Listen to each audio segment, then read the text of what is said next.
நாமக்கல் கவிஞர் ராமலிங்கம் பிள்ளை. தமிழன் என்ற ஒரு இனம் உண்டு, தனியே அவருக்கு ஒரு குணம் உண்டு, அமிழ்தம் அவனுடைய மொழியாகும், அன்பே அவனுடைய வழியாகும் என்று நமக்கு தமிழர்களுக்கு இலக்கணம் வகுத்து 1888 1972 வரை வாழ்ந்துவிட்டு சென்ற நாமக்கல் கவிஞர் பாவேந்தர் பாரதிதாசனை விட்டுவிட்டு நம்ம பேச முடியுமா? சித்திரை சோலைகளே உம்மை நன்கு திருத்த இப்பாரினிலே முன்பு எத்தனை தோழர்கள் ரத்தம் சொரிந்தனரோவும் வேரிலே என்று சொன்ன பாவேந்தர் பாரதிதாசனார். அந்த மனிதர் இல்லை என்றால் இன்றைக்கு தமிழை மூச்சு என்று நம்மால் சொல்ல முடியுமா? இந்த மண்ணிலே பேனா அப்புசாமி பக்கத்தில் இருக்கக்கூடிய ஸ்ரீவைகுண்டத்துக்கு பக்கத்தில் இருக்கக்கூடிய பெருங்குளம் யக்ஞ நாராயண அப்புசாமி என்கிற அந்த மனிதர் இல்லை என்றால் இன்றைக்கு அறிவியல் தமிழினுடைய முன்னோடிகளை நம்மால் பார்க்க முடியாது.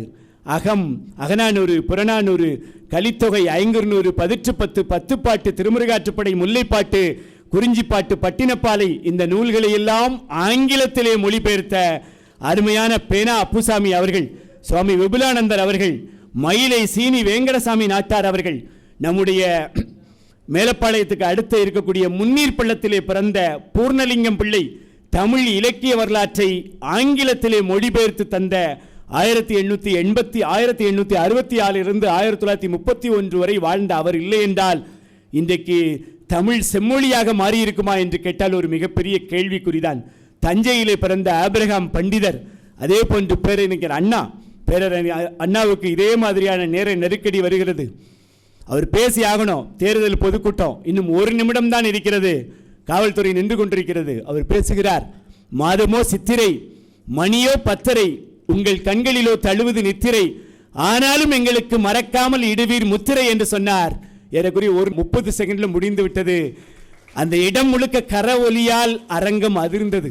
இறுதியாக நான் சொல்லி வருவது யார் என்று சொன்னால் கலைஞர் அவர்கள், முத்தமிழறிஞர் கலைஞருடைய நூற்றாண்டு விழாவை இதே இடத்திலே ராசா அவர்களை கொண்டு நாம் நடத்திய போது பிள்ளைகள் எல்லோரும் கேள்வி கணைகளாக தொடுத்தார்கள்.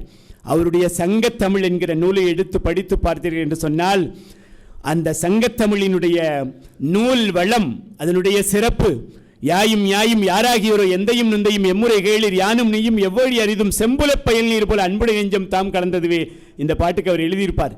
அகவன் மகளே மனவு கோப்பன நன்னடும் குந்தல் அகவன் மகளே பாடுக பாட்டே, அவர் நன்னடும் குன்றம் பாடிய பாட்டே. ஔவையாருடைய அந்த கவிதையை எடுத்து சங்க சித்திரமாக தந்த கலைஞர் அவர்கள், கலைஞரினுடைய தொல்காப்பிய பூங்கா, கலைஞர் அவர்களுடைய தொல்காப்பிய பூங்காவை எடுத்து நீங்கள் படித்து பார்க்கும்போது ஒரு 10ஆம் வகுப்பு மாணவன் கூட உலகாப்புகள் பெற்ற தொல்காப்பியத்தினுடைய கிளவியாக்கத்தையும் நூலாக்கத்தையும் நூல் மரபையும் ரொம்ப எளிமையாக கற்றுவிட முடியும்.